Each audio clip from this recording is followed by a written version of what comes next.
Hey guys, welcome to my living room for a little core session. This is something I've designed over the past few weeks with Sun Valley Devo mountain bike junior team that I'm coaching, just to keep engaged and active and build some stability and power in the all-important core, back, abdominal muscles to put power into the pedals on the bike when the time comes that we can race. Obviously, it's beneficial for just general strength and mobility and stability, all of that good stuff.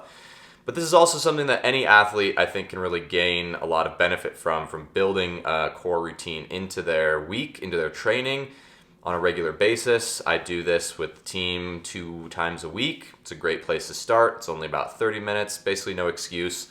And the way it works is there are 3 different blocks, and each block consists of 3 specific exercises that we will run through very quickly with no rest in between each exercise. And then once we run through the 3 exercises, we'll take 30 to 45 seconds-ish of rest, and then we'll repeat that again or 2 more times depending on where you are. Of course, this is totally adaptable. It's meant to be something that you can do with very minimal equipment or no equipment, basically just from the comfort of your own home or a hotel room or wherever you are.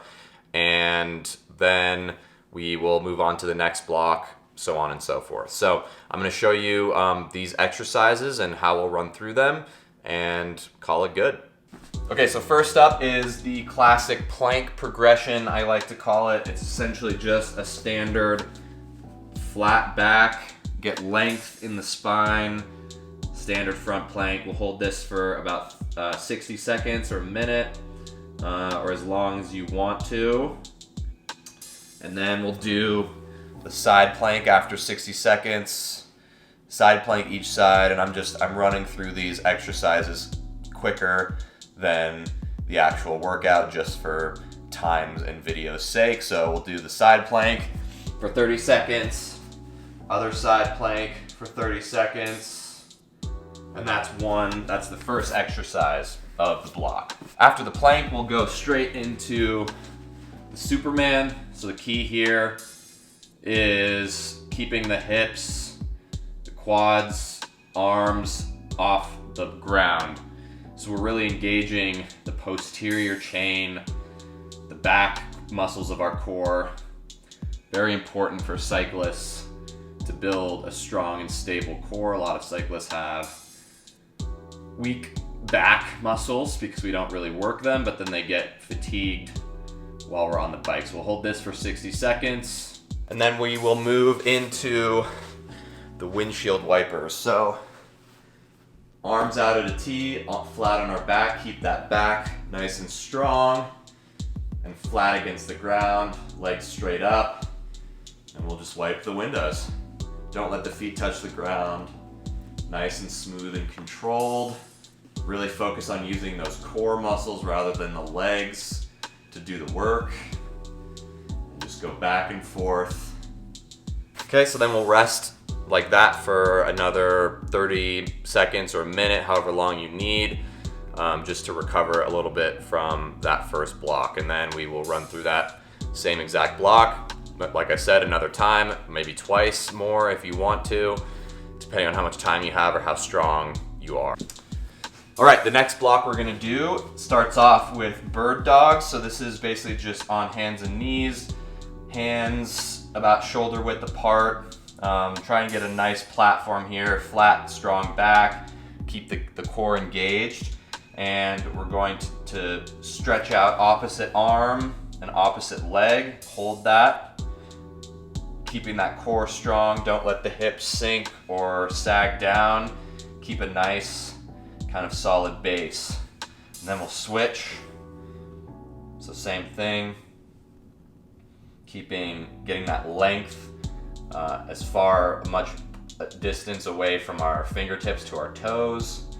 A little bit of glute activation in here as well.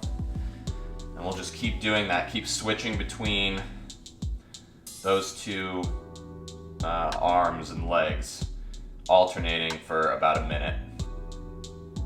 I like to hold these for a little bit longer, but you can also speed up and get a little bit more speed, but don't sacrifice the technique by doing that. Okay, next exercise in this block, we'll go straight into it, is the kayaker. So if you don't have any weights or anything to use, it's basically just keeping the legs up. You can make it a little bit harder, straightening the legs, paddle your way through the river. Or if you have something heavy nearby, even a textbook or a rock, I have a little 15-pound kettlebell here. You can add a little bit of resistance, make it a little bit harder, and just do this for a minute. Another variation on this is doing the sit-up or putting the legs down, doing the sit-up, and then side sit-ups on each side. And that's 1 rep. And then just continue doing this for a minute so you can mix it up, get a little crazy. Okay. After that is done for a minute, we'll go straight into 10 push-ups. I'm by no means a push-up master, so please disregard my technique.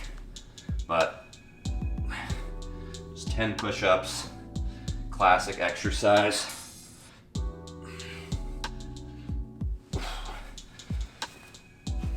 And then again, rest for about 30 or 60 seconds. Okay, and then the final block of exercises we're gonna do starts with a glute bridge. So lay flat on your back with your knees bent, and then just lift the hips straight up. So you wanna have a nice 90-degree angle at the knees if you can.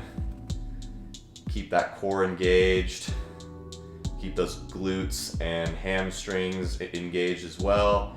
This is really good for engaging just the whole back part of our body, which is important on the bike, of course. You can also do this on a stability ball, and you can also add some difficulty and variation by extending out each leg at a time. So you're just using one leg at a time, but keeping that core stable, strong, and everything engaged. And switch to the other side. You can also add some little pulses in there, add some dynamic movement, pushing up from the glutes. Same thing on the other side. And we'll just do this for a minute as well. All right, and then from here, from the glute bridge, we'll go straight into bicycle kicks. So same thing, don't let your back arch, keep it flat on the ground, keep core muscles super engaged. And we'll start really nice and slow. Don't jerk the side of your body or your arms, just keep it all coming, powering from the core. And pedal the bike. You could obviously see how this would translate to some direct power onto the bicycle. And then as the minute progresses, speed it up.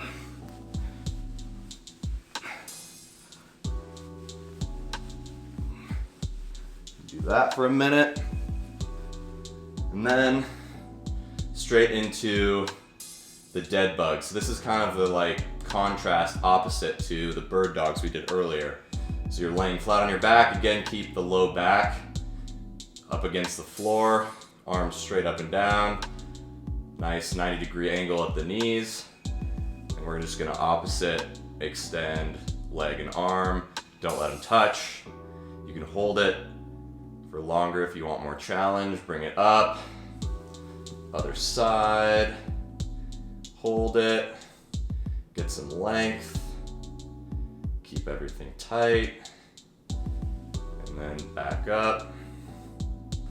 And that's it. That is the sequence, the routine, the session. You can get creative and do it in multiple ways as well. I sometimes like to just run through one set of each block and then repeat the whole thing 2 or 3 times, or add some other exercises you like into there. But yeah, of course, core is such an important aspect of any athlete, any sport. It connects our movements from our upper body to our lower body, keeps us stable, keeps us powerful, keeps us from, it helps us fight off fatigue, later in the stage of a race or a long ride or ski or run. And it just keeps us healthy and strong throughout our life. And I think it's something that every athlete should incorporate regularly into their routine, not just in the off season, but throughout the season. And it's really helped me as an athlete in my time, from the time I was a little kid on ski team all the way into now. So I hope that you found this enjoyable and helpful, and I welcome any feedback. So if you have any specific exercises that you like, there's obviously a million different kinds, but I just felt like this would be something that is easy and approachable to do in our house with very little equipment. I also like to finish up each core session with just a little bit of stretching and mobility. So my favorite sort of stretch especially for cyclists and runners, is the couch stretch. So just opening up this front of the hip. We spend so much time of our lives sitting and in hip flexion, and this kind of helps with opening that back up. Kind of have to tilt your pelvis, kind of find a good spot for that stretch to occur, and just hold this for up to 2 minutes, however long you need to. And then I like to get some love into the glutes. Pigeon stretch, classic yoga pose. And really you can just add in whatever kinds of stretches you like. I know it's, sometimes hard for us to find space and time in the day to stretch, and also the science is sort of out, the jury's out if stretching is actually beneficial. I find that it's relaxing and nice to just feel that sort of body awareness that you get from stretching, whether or not it actually works or is beneficial. But I find a lot of enjoyment from doing a yoga class or doing some just light stretching at the end of a day, and so it's a nice way to sort of include it into a core routine. But everyone has their favorite stretches. These are just a couple of mine. So thanks again for watching. Hope this is helpful, and hope that you can incorporate this into your routine in whatever sport that you partake in. So until next time, it's been real.